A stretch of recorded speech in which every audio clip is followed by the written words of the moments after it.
Olá, boa tarde. Eu sou a doutora Priscila Fiorelli, sou médica geriatra integrativa e hoje a gente vai conversar com a doutora Priscila Matsuoka para falar um pouquinho sobre a cultura da paz e como que ela pode ser usada dentro da ginecologia. Então, aqui a gente está falando sobre o cuidado da mulher e a gente sabe que a gente tem muitas questões delicadas na hora de cuidar da mulher, não só pela parte da gestação, mas em toda a relação que a gente pode ter, e aí histórico também em relação a preconceitos, o que é de igualdade, ou como a gente pode conversar sobre decisões. Então a gente tem várias nuances que a gente pode ter no cuidado da mulher e que às vezes a gente nem sabe que pode estar tendo uma violência, né? Eu acho que aqui é importante ressaltar que a violência, ela não necessariamente precisa ser uma violência física, né? Ou uma violência muito explícita. Então, às vezes, tem coisas delicadas que a gente pode conversar. A doutora Priscila chegou aqui.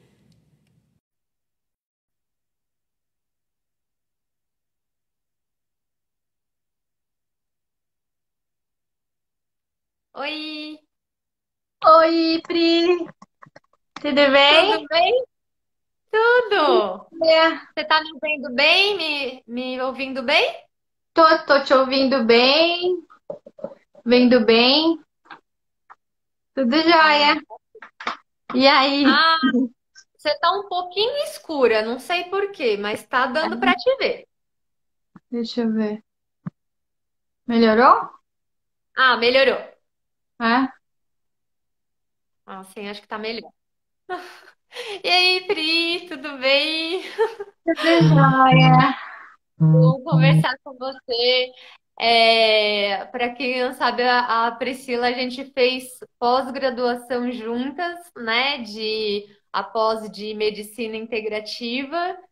E eu achei muito legal porque você trabalha, né, com ginecologia, né? Vem de uma história aí de trabalhar em medicina baseada em evidência, né? Então trabalha bastante com pesquisa, trabalha Uhum. bastante com coisas assim, digamos, meio ortodoxas, assim, Aham. de estudos, e daí no meio da integrativa começou a descobrir várias coisas, né?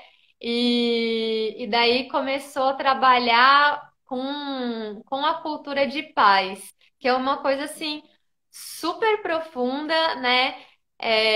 Eu queria que você contasse assim um pouquinho como é que foi assim essa jornada para chegar nisso assim da cultura de paz na ginecologia e você que tem toda essa história aí acadêmica, né, de trabalhar com muito pesquisa, né? E na ginecologia. E como é que foi isso? Então, olá, eu agradeço a Priscila pelo convite, estou muito feliz.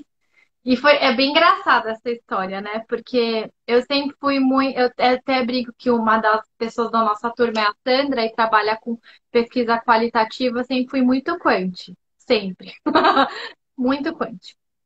E quando fui fazer a pós de integrativa, eu enchi a coordenadora, que hoje é minha paciente, de perguntas, porque eu queria entender mais ou menos o que que era.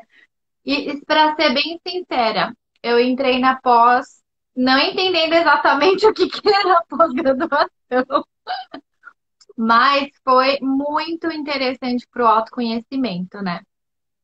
E, e quando eu entrei na pós-graduação, eu tinha já certeza o que que eu ia fazer de TCC, trabalhei meditação com pacientes de câncer de mama, uma revisão sistemática, estava redondo. Isso daí, pé nas costas, eu vou fazer isso.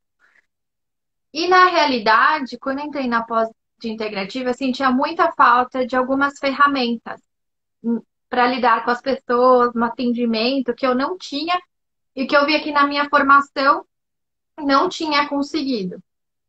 A pós de integrativa foi minha sétima pós-graduação. Então, eu realmente estava buscando alguma coisa diferente. E aí, nesse intervalo, eu defendi o meu mestrado lá na USP, na uroginecologia, e eu tive o privilégio de ter minha publicação aceita 3 meses antes da minha defesa. E aí, quando eu fui defender um mês antes, é, eu teve um editorial do Journal of Urology sobre o meu trabalho. E a urologia, assim, em geral, não escreve muito sobre a urogineco, né? E aí o titular da Uro conversou com o titular da Gineco. Nossa, parabéns. Olha só que legal. Vocês saíram no editorial. E eu nem sabia, foi assim, eu fiquei sabendo pelo meu orientador. E aí ficou uma pergunta, tá? E o que que você vai fazer então de doutorado? Se você fez isso, você defendeu seu mestrado, publicou, tem um editorial, e aí, o que que você vai fazer de doutorado? E rolou uma, tipo assim, meu, o que que você vai fazer? Trabalhar com genética, polimorfismo, várias coisas. E eu acredito que até o trabalho, o doutorado, diferente do mestrado, ele é como se fosse um filho, né? Ele tem que ser uma ideia original, ele precisa ser uma coisa inédita, né? Então, eu fiquei, vixe, e agora, né? O que que eu vou fazer de doutorado? Bom, nesse intervalo, né, várias coisas acontecem na vida. A gente não é só médico, eu faço japonês com uma professora que agora está com 92 anos e ela é uma sobrevivente da Segunda Guerra Mundial. E ela me ensinou muitas coisas, da vida. E ela sempre ensinou sobre essa questão da cultura da paz. Ela fundou um colégio em São Paulo, cujo objetivo era formar pessoas que pudessem dialogar para evitar guerra, né?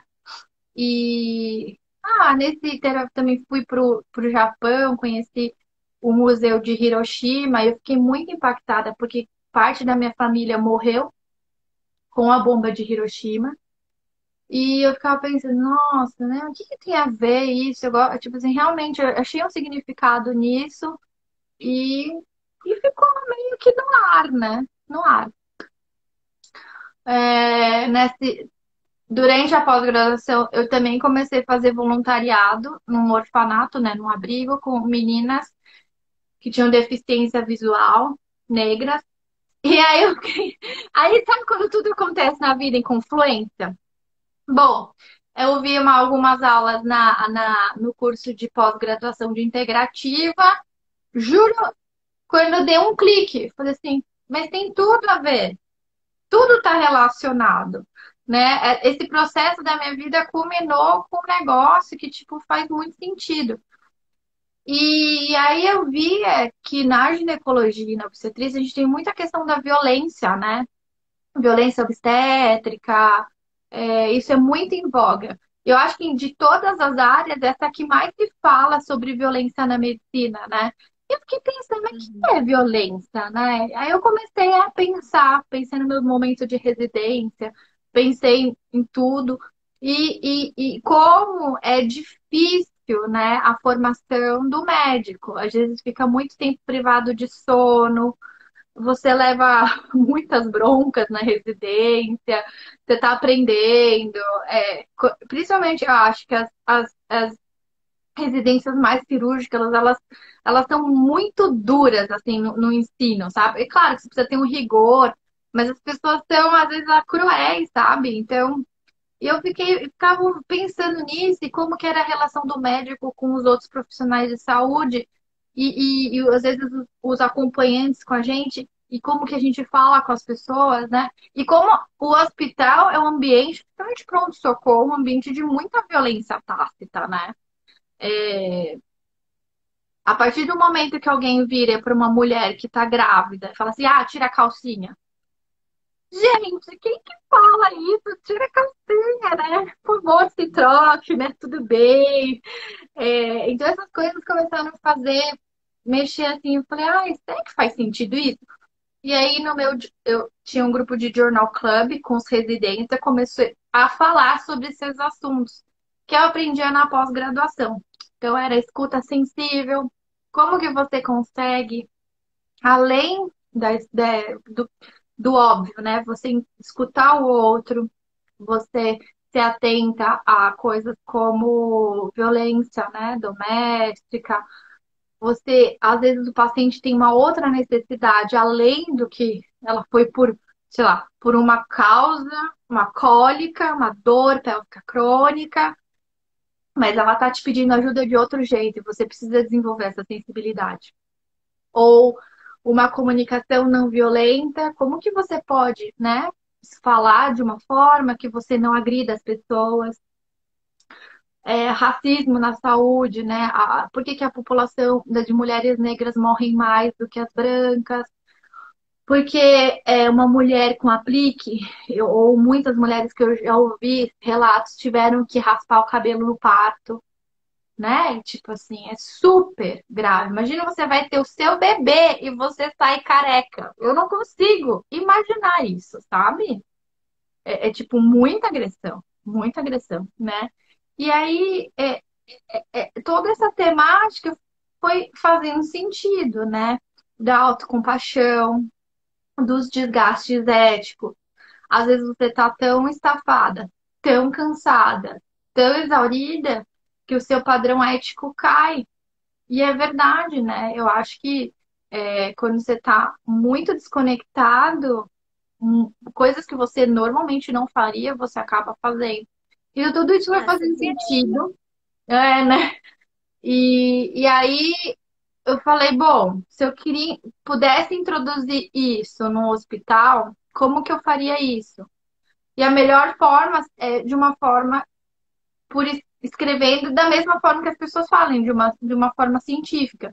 E aí eu usei o que eu tinha já de base, já das pesquisas anteriores, para estruturar um trabalho desse. E aí virou até minha tese de doutorado, que pretendo fazer. E é isso, de trabalhar, porque o ideal a gente seria tentar fazer algum projeto, no meu caso, com os residentes de ginecologia, que fosse replicável. E só de você conversar essa temática com os residentes, eu achei tão rico. Tem uma história que eu sempre compartilho, que foi do preceptor da Gineco, Edson, que é uma pessoa, é um médico incrível, e ele escreveu quando ele era sexto ano um artigo sobre reconstrução, na verdade, a construção de uma neovagina numa paciente que não tinha tinha agenesia de vagina, ela não tinha vagina. Então, eles construíram uma vagina e ela engravidou. E aí, eu tava falando sobre escuta sensível no Journal Club. Olha só, né? Escuta sensível. E Saudade. ele falou que uma paciente, uma pessoa, escreveu para ele um e-mail falando que ela tinha genesia de vagina. O mesmo problema. E fez umas perguntas, e ele deixou o e-mail, né? Ele falou. E aí ele falou pra mim, eu fiquei tão incomodado com esse negócio de escuta sensível que eu respondi pra mulher.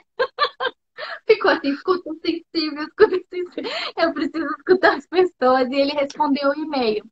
E o mais impressionante foi que o e-mail dele, ela respondeu assim, doutor, eu fiquei muito emocionada de um cientista responder para uma pessoa normal.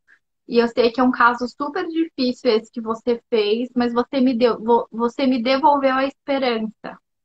Muito obrigada. E eu falei assim, olha, viu? Olha só que loucura. Então, tipo, eu incentivo os residentes a publicarem artigos, que é uma coisa ótima para a ciência, ótimo para o currículo, ótimo para você colaborar. Mas devolver esperança é algo que não tem preço, né? Então, é esse tipo de conversa que começa a fazer sentido. E para as pessoas, fala assim, nossa, é verdade, né? Tipo, nunca vi essa ferramenta.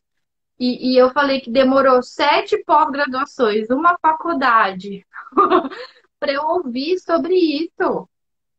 Sabe, eu nunca ouvi isso não ouvi isso na minha graduação inteira, não ouvi isso na minha residência, não ouvi isso nas minhas outras 6 pós-graduações. Aí na série, eu falei assim, ah, tá, então tá bom, agora a gente ouviu isso.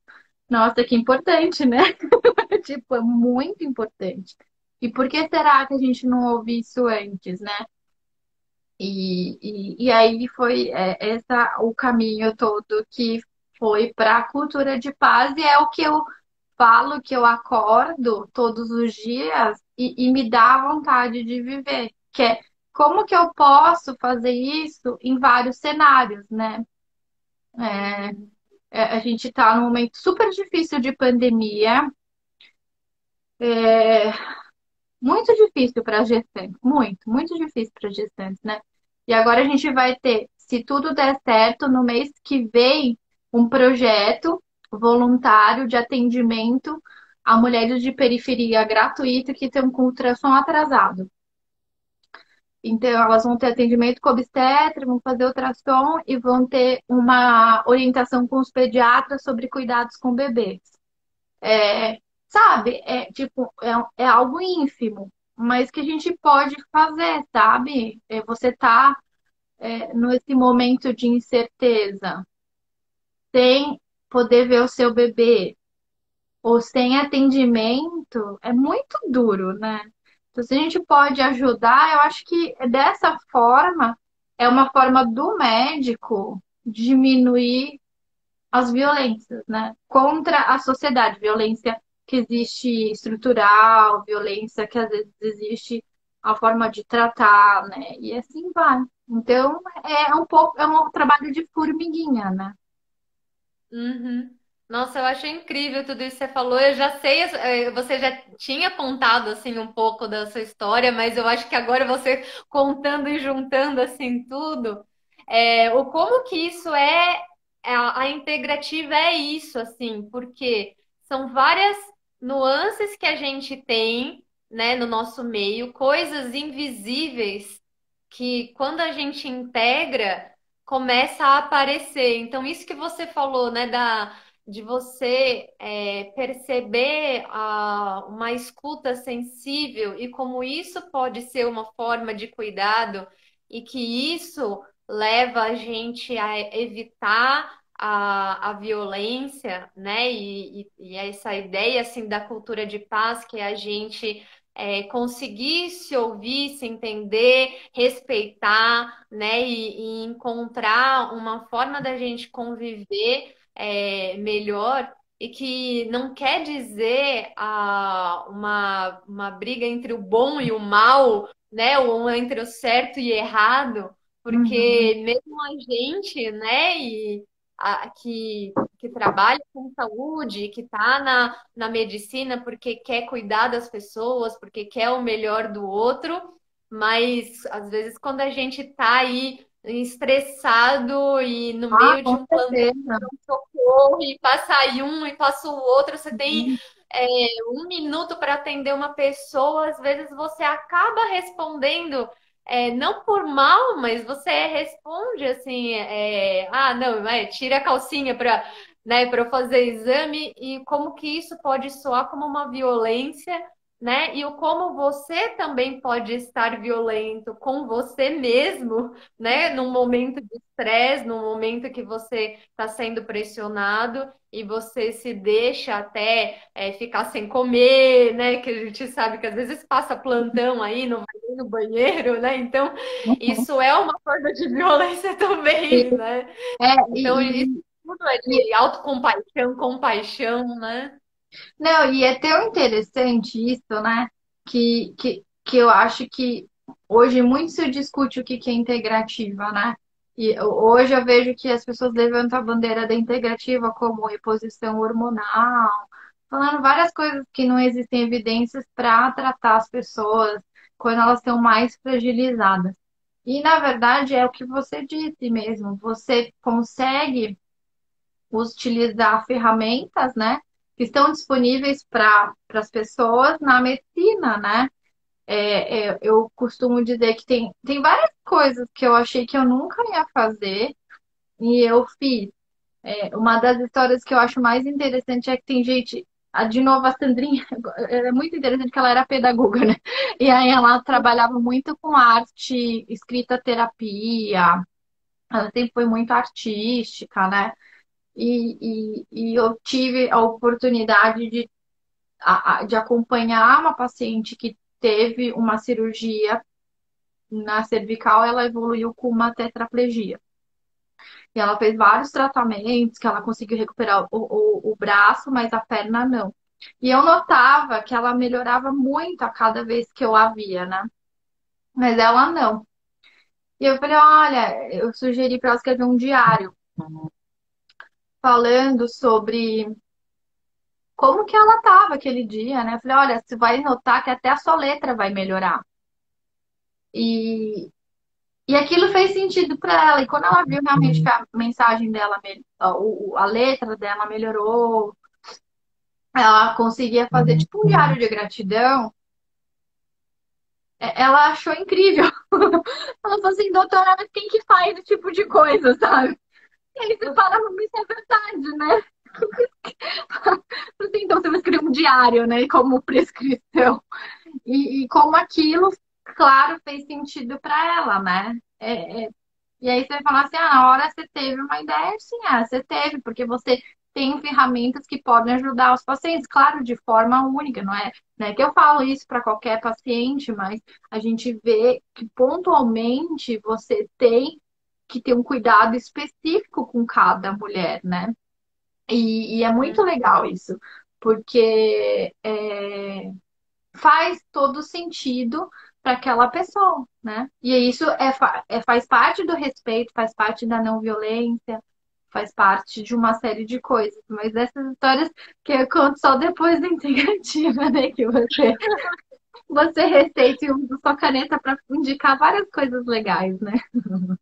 Sim. E você que trabalha, né, com medicina com baseada em evidência, né? A gente sabe que a medicina baseada em evidência não é só a gente ter um monte de estudo e fazer o que o estudo fala ou o que o protocolo fala, porque não adianta nada se você não contextualizar, né? Então, contextualizar primeiro de onde vem o estudo, né? Então, se qual foi a população que foi feita, qual era a realidade, quais são os possíveis vieses que pode acontecer e qual é o profissional que está atuando, né? Então, até onde ele pode ir, até onde ele não pode e qual que é a pessoa. Então, eu acho que quando você traz aí a cultura de paz, ela é também uma forma de como a gente pode usar as evidências contextualizando para cada pessoa, e isso é uma forma de não violência, porque a gente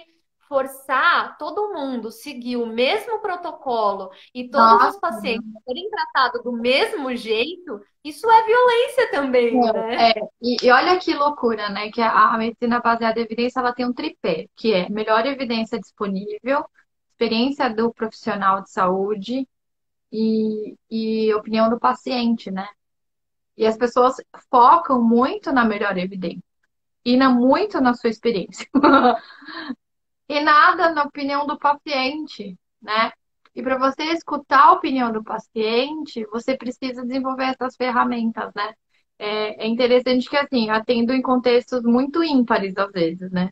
Então, eu tenho a oportunidade de atender em hospitais que são os melhores hospitais do Brasil, que está da América Latina, ou às vezes atender num barco ou numa comunidade no meio do Amazonas, sabe? Tipo, nossa, lá no meio do Cafundó de barco. Ou num vilarejo na Tanzânia. Então, assim, como que eu vou falar, por exemplo, a gente faz atendimento, nesse caso que eu fui na Amazônia, né? Eu atendi uma menina de 15 anos que estava com prurido vaginal, coceira. Ela tinha usado batom na vagina. Aí você falou assim, hã? Por que que você passou batom, né? Porque ela tinha tanta coceira. A gente estava 16 horas de Manaus de barco. Ela não tinha o que fazer. Ela tentou de tudo, tudo, tudo que ela imaginou que podia melhorar. E aí, quando você tem a sensibilidade de entender, fala assim: olha, você no momento de desespero fez isso, não faz isso mais, porque isso não vai te fazer bem. Olha, eu tenho esse remedinho que vai te melhorar. É uma forma, sabe? Porque quando você conta, você fala, nossa, tipo, nossa, podia dar uma bronca na menina, qualquer coisa do tipo, mas não, desculpa, ela tá muito longe. Tipo, ela não pode ir até uma farmácia. os médicos estão muito, muito longe dela, né? E o contexto que ela vivia, olha só, a maioria das meninas, sei lá, 90% já tinham tido um bebê. E ela queria estudar. Então ela não namorava, porque ela queria ter um futuro, sabe?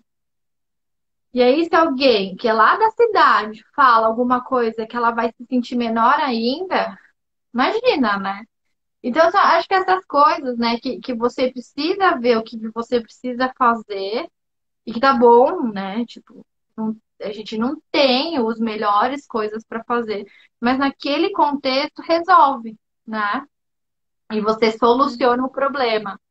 É muito isso, assim, tipo, a gente tem a chance de fazer mil coisas, tá, mas no meio da selva você vai fazer isso? Não, não dá. Então você vai ter que ser pontual. Mas é claro que se eu tenho isso numa paciente que tem um prurito vaginal X, que não melhora com nada, aqui em São Paulo eu consigo pedir exame, investigar, fazer uma série de coisas, né? Então, acho que é muito disso, né? Da gente ser muito flexível para entender. Às vezes, se você está trabalhando no SUS, se você está trabalhando, né, no hospital, ou no consultório privado, que são diferentes, né? Assim, tipo, a paciente tem que vir toda semana. Tá, uma pessoa que pode, tem condições de pegar condição, tipo, ok. E tem pessoas que não têm condições de fazer, porque ela demora 4 horas para chegar até o hospital e depois 4 horas para voltar do hospital, né? Eu acho que esse tipo de adaptação precisa ser levado em conta para o paciente, né? Sim, você, eu acho que trouxe pontos assim importantes. Primeiro, como a gente pode ter então a cultura de paz. Falou da escuta, né? Da gente conseguir escutar não só as palavras, né? Mas às vezes escutar até a intenção, né? Quando uma pessoa procura, por exemplo, o pronto-socorro por uma dor.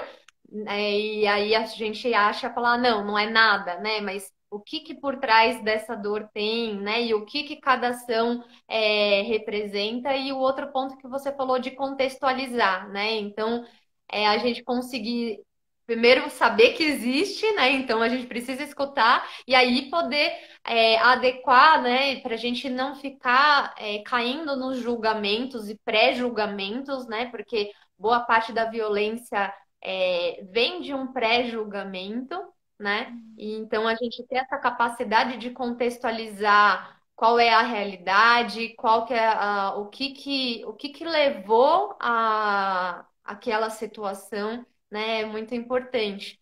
E na hora que você falou, você fala que tem grupos que você começou a fazer, né, com os residentes. O que mais que você percebeu, assim, que na prática é importante para a gente atuar de uma forma não violenta e ter uma cultura de paz aí dentro da saúde, principalmente aí no cuidado da mulher? Eu acho que são algumas coisas, né?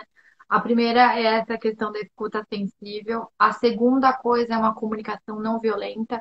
Eu adoro a comunicação não violenta porque ela é um método de você falar as coisas, né? Eu fiz o curso na Palas Atena, li muitos livros do Marshall Rosenberg, que faz muito sentido, porque você não faz julgamentos com a sua fala. E de novo, a gente, como médico, não tá ali para julgar a pessoa, porque senão a gente seria juiz, né? Tem uma amiga juíza que falou assim: eu nunca ia conseguir ser juiz, é muito difícil. Que bom que eu não preciso julgar ninguém, porque isso tira um peso da gente, né? A Uhum. terceira coisa, eu acho que é extremamente importante a gente ter olhos para o racismo. É muito diferente. As mulheres negras sofrem demais, demais da conta. A gente não tem ideia do que se passa. Eu já vi mulheres negras dizerem que tomaram menos anestesia porque elas são mais fortes. Eu já ouvi isso. Eu já vi mulheres negras que falaram que o médico nem a examinava, né? Isso também com paraplégicas, ginecologistas que não examinavam. Porque imagina, você acha que paraplégica tem relação sexual? E não precisa examinar, sabe? Esse tipo de preconceito, né? Então, a gente precisa ver que existe isso ligado na saúde, a gente precisa, com essas pacientes, ter mais cuidado ainda, sabe? Ver como você fala, como que você vai fazer o toque, como que você vai organizar isso na sua cabeça para você deixar ela mais acolhida. A quarta coisa que eu acho que também é importante é essa questão do autocuidado, né? Se o profissional de saúde não tá bem, ele não tem como cuidar bem da outra pessoa, né? E isso eu falo muito com os residentes, porque eles passam por momentos muito difíceis, né? Eu falei, olha, eu entendo que vocês estão nesse processo de formação, mas é importante que vocês também cuidem de si, né? Façam atividades físicas, tentem ter uma alimentação mais balanceada possível. Mas também se você não conseguir, ok, né? Tipo, não tem problema. Você vai falhar, vai aprender e vai fazer isso. Essa questão de adaptação, eu costumo falar muito com os residentes, que a maioria das pessoas que eu vejo dos profissionais de saúde, principalmente dos médicos, tá? É que os pacientes têm que se adaptar ao profissional. E eu acho que é o inverso. Então, para o profissional precisa adaptar para cada tipo de paciente. Então, é engraçado que até a forma com que eu falo muda para dependendo de cada paciente. Então, se o paciente ele é mais simples, eu não falo mediquê, eu falo bobeira. Eu falo os termos que as pessoas falam e, tipo, eu falo errado mesmo. Não ligo, sabe? E aí eles dão risada. E aí a gente cria uma conexão, sabe? E você fala assim, "Ih, não, não tem problema." E isso é legal, porque você se adapta. É claro que eu não vou falar isso com uma paciente que tem pós-graduação, que ela é médica, óbvio, não vou fazer esse tipo de papel, entendeu? Então, eu acho que esse tipo de coisa, ela é muito, muito rica. Eu acho que você se vê isso é tipo, na verdade, empatia, né? Se colocar no lugar do outro, entender, olha, né? O que será que ela vai sentir mais confortável, né? Uhum. É, eu tenho algumas pacientes que elas são peruanas, bolivianas, e aí assim, né? Eu, tipo, falo espanhol, né? E aí eu brinco, eu falo, olha, se eu errar, falar alguma coisa de portunhol, vocês me corrigem. E elas ficam super animadas. Falei, preciso treinar meu espanhol, né? E aí vai, tipo, tranquilo. Mas ela falou assim, nossa, que legal que você falou, né? Isso. Ou quando eu atendo, às vezes, em japonês. Meu japonês, ele é intermediário. Então, para atendimento, eu já aviso, olha, termos extremamente técnicos, eu tenho que procurar no dicionário, né? Mas para os velhinhos japoneses, é o máximo alguém da minha geração falar em japonês com eles, porque eles falam assim, doutora, tudo bem se você errar, você está tentando, sabe? E aí você se coloca numa coisa de vulnerabilidade, você troca o papel. Porque quem sabe falar melhor são eles, é óbvio. Quem sabe falar melhor espanhol são eles, quem sabe falar melhor japonês são eles. E aí eles ficam assim, tipo, nossa, que bacana, né? E você fica vulnerável de falar alguma bobeira, né? Mas tudo bem, não tem problema, né? Tipo, faz parte do jogo. E eu acho que isso aproxima as pessoas, sabe? Isso é muito, muito, muito importante. E a última coisa que eu acho interessante é conversar sobre equipe, né? Uma equipe, a relação entre os profissionais de saúde, ela no Brasil, ela é muito médico-cêntrica, né? E as pessoas precisam entender que cada um tem sua função, de igual importância, né? Então, tem o status, tem a coisa, eu posso falar isso, eu posso mandar, sabe? Então, eu acho extremamente complicado. Precisa haver um respeito por nossa parte de todos, assim. E equipe de saúde inclui as pessoas que fazem limpeza. Hoje em dia, a gente não pode conceber, atender, sem ter uma equipe de limpeza excelente, né? Não tem. Então, Verdade. tudo, Agora tudo valorizando cada vez mais, né? Sim, e aí você fala assim, ah, não, mas eu vou fazer meu trabalho, tá? Eu contamino todo mundo, porque não tá sendo feita uma limpeza adequada. Então, essas coisas que eu acho que são importantes a gente sempre relembrar, como você falou, a gente falha, com certeza, mas se isso tá no nosso core, eu acho que fica mais fácil, né, da gente relembrar e praticar isso, né? Uhum. Não, eu acho que você falou vários pontos assim muito legais. E essa questão que você falou de o que é a igualdade, né? A igualdade não é você tratar todo mundo da mesma forma, você tratar de acordo com a individualidade e na hora que você realmente ouve alguém e se adapta para aquela situação. Aí sim você está tratando as pessoas de maneira igual, né? Então é muito difícil a gente entender o que é a igualdade, o que é a gente não ter um preconceito. E o preconceito, ele justamente, ele é um pré-conceito. Então, como ele está antes da gente ter contato com a realidade, ele reflete muito o que vem de nós, né? E o que vem de nós é a nossa história, é a nossa cultura e também o nosso autocuidado também, a nossa autopercepção.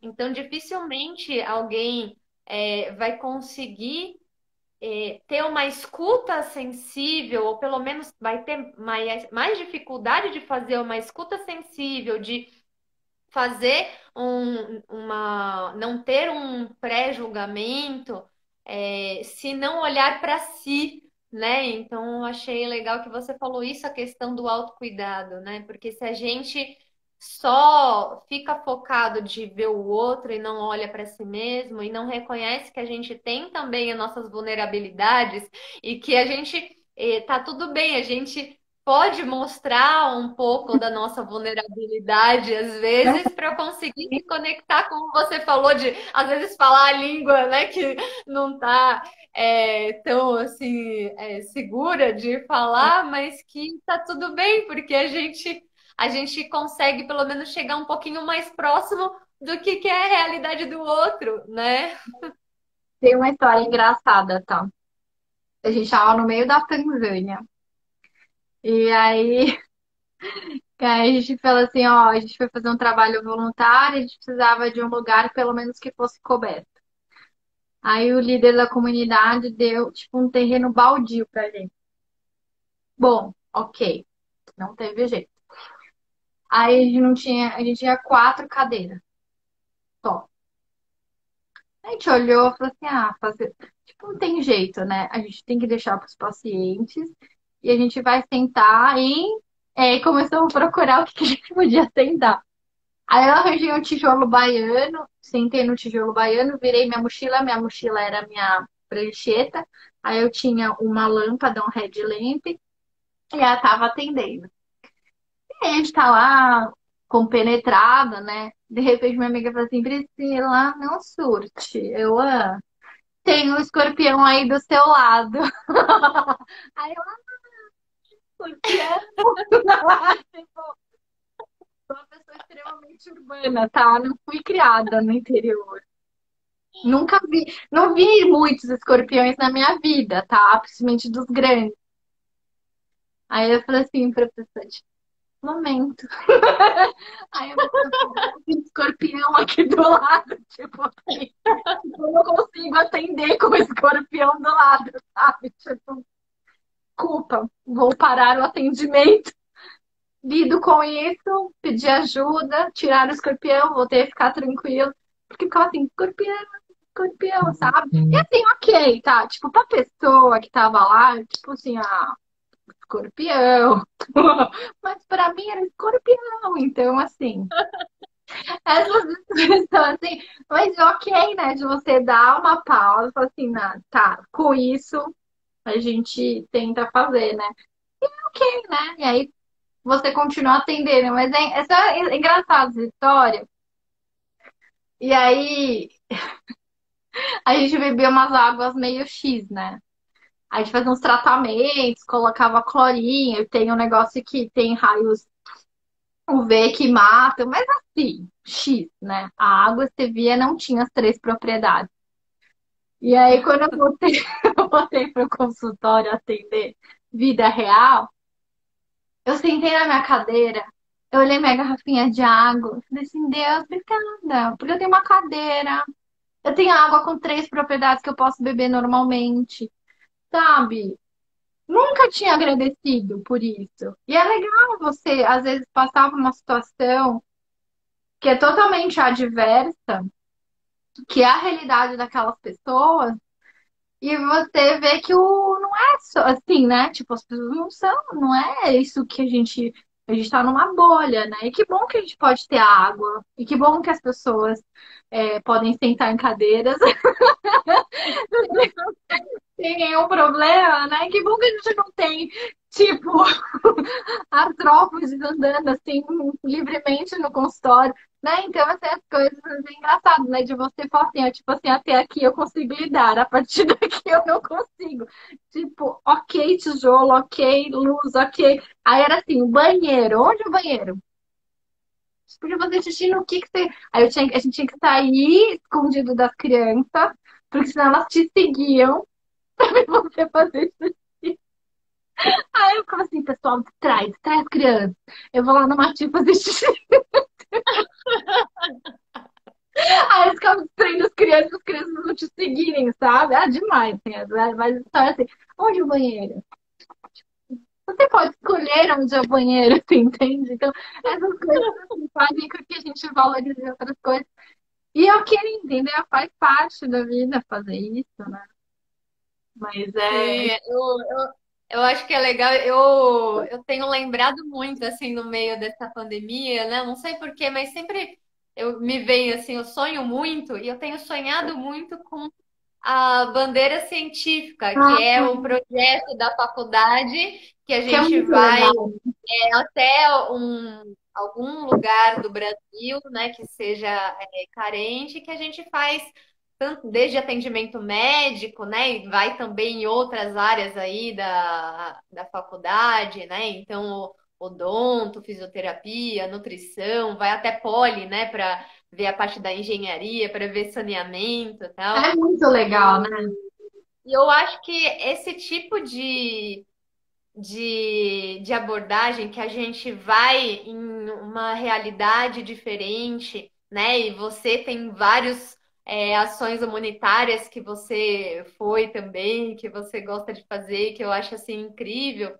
E eu acho que isso é mais uma forma da gente não a gente pensar assim, nossa, olha só, eu tenho aí privilégios, eu vou ajudar o outro que é menor. Não, na verdade é o contrário, é a gente lembrar o como nós somos iguais, de como somos todos seres humanos e que fazemos parte da mesma realidade, mas em situações diferentes, e como que a gente pode dividir os nossos conhecimentos e as nossas experiências para ajudar os outros, e que os outros, independente da realidade, pode contribuir para a gente também, né? Porque olha o quanto que a gente consegue aprender com qualquer pessoa, né? Eu estou fazendo um grupo de roda de conversa integrativa. Aí eu tô adorando e eu vou lá e as pessoas falam assim, ah, eu ficava com medo no começo, porque eu pergunto, né? Eu dou um tema e daí eu pergunto para as pessoas, ah, o que que você achou e tal, né? Daí elas falavam no começo, ah, eu tinha medo no começo porque eu achava, ficava com medo se eu ia responder certo, se eu ia responder errado, né? Porque eu não sei se eu tô falando, eu falei assim, não existe certo e errado, todo mundo tem o que aprender e todo mundo tem o que ensinar. E eu tô lá, né, como geriatra integrativa, então eu trago temas dentro de geriatra integrativa, mas assim, o que eu aprendo, né, eu falo assim, ó, eu tô aqui, mas eu não tô aqui porque eu tô ajudando vocês, eu tô aqui porque porque eu tô me ajudando também, né? Porque faz bem pra mim também, eu tô aprendendo muito. É assim, eu É sempre algo tenho um monte de inestimável, coisa pra né? dividir, E eu acho que né? eu adoro idoso, né? O grande barato de idoso é que eles têm uma bagagem tão grande, né? E viveram tanto. Eu realmente gosto eu ia ser geriatra, né? Se eu não fosse ginecologista, eu ia ser geriatra. Fiz liga de geriatria, dava aula nas UATs, na Universidade da Terceira Idade. É, fui em vários GERPs. Então, é muito legal isso, né? Porque a gente sempre o pessoal fala, nossa, que legal que você vai nessas viagens. Mas na verdade eu aprendo um bilhão de coisas a mais do que o que eu posso oferecer. Mas é como se fosse uma retribuição, né? A gente tem muitos privilégios, a gente. Por que raios a gente pode fazer o que a gente sonhou em fazer? Não é? Pouca gente consegue fazer isso, né? E se sustentar com isso. Então eu não acho nada mais justo de você distribuir isso um pouco, né? Tem uma amiga que é a Renata, que ela é médica também, ela fala assim: olha, a gente não pode transformar o mundo, mas a gente pode transformar o mundo de alguém. E é isso. É muito legal isso, né? Você pode fazer diferença no mundo de alguém. Se você fizer de uma pessoa, tá valendo, né? Sim, sim. E eu acho que cultura de paz é exatamente isso, né? Eu acho que é claro que a gente tem uma esperança, assim, um sonho de um mundo melhor, que todo mundo viva em paz e que tenha aí. Mas a gente sabe, né, a realidade, a violência, o sofrimento, eles vão sempre existir de alguma forma, né? E o que que a gente pode fazer quanto a isso e que a paz ela tá nas coisas simples, né? Que a gente não precisa também ficar buscando o que é de mais tecnológico complexo, sendo que a ferramenta mais simples que a gente falou aqui, né, que é da cultura de paz, é escuta, né? E a escuta, a gente fala de uma maneira genérica, que não precisa nem da audição, né? Na verdade, né? A escuta simplesmente do perceber, né? Então, de você é, estar presente de alguma forma com o outro, né? E quando você está presente de alguma forma com você, você consegue estar presente com o outro. E É, daí a não violência e a paz, ela vai naturalmente nesse sentido, né? sim. É, é, você pode dar para a pessoa o que é mais valioso para você, que é o tempo, né? Seu tempo é uma coisa muito valiosa, né? Então, se você está presente, você está dando o seu tempo. Eu gosto muito de falar, no japonês existem algumas palavras que significam um monte de coisa. E é uma palavra, e Agora essas geralmente palavras japonesas. são palavras que são compostas de quatro ideogramas, né? Uma que eu gosto e tenho no consultório chama Ichigo Ichie, que basicamente significa um encontro, uma oportunidade. Então, aquela chance que a gente teve, essa chance que a gente está tendo de conversar, é uma oportunidade que o universo deu, única, né? A gente tá vivo, tá podendo fazer isso e vamos aproveitar, né? Então, eu encaro isso, eu tô com um paciente, eu tô com aquela pessoa, podia não estar, né? Essa pessoa, nem eu, nem ela podíamos estar vivos. Então, vamos estar presente, né? E isso eu acho que é muito legal, né? De você doar o que é o mais importante na sua vida, que é o tempo, né? E aí você tá lá presente, faz muita diferença, né? Uhum. Não, eu achei maravilhoso tudo isso que você trouxe. Eu já te admiro, admiro o seu trabalho, né? Estamos aí sempre fazendo uma coisa. Eu acho que sempre tenho que aprender. Eu aprendi muito e deixa aí também a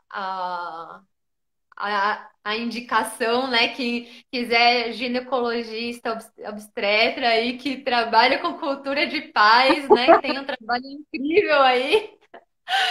recomendo aí de olhos fechados que realmente eu acho que você consegue fazer a união da ciência com a humanização de uma forma assim muito é, complexa e ao mesmo tempo simples, né? Que eu acho. Ah, Então eu obrigada, gosto eu fiquei muito feliz. Ah, muito obrigada, eu fico muito feliz dos seus elogios, eles são muito ricos para mim faz parte, eles fazem todo sentido para mim, porque faz parte de um processo que eu venho vivenciado, né? Então é muito legal, muito obrigada. sim. Bom, obrigada então pela conversa hoje. Gostei muito. E aí a gente continua aí conversando. E muito obrigada. Beijo, tchau, pessoal. Tchau, tchau. Beijo.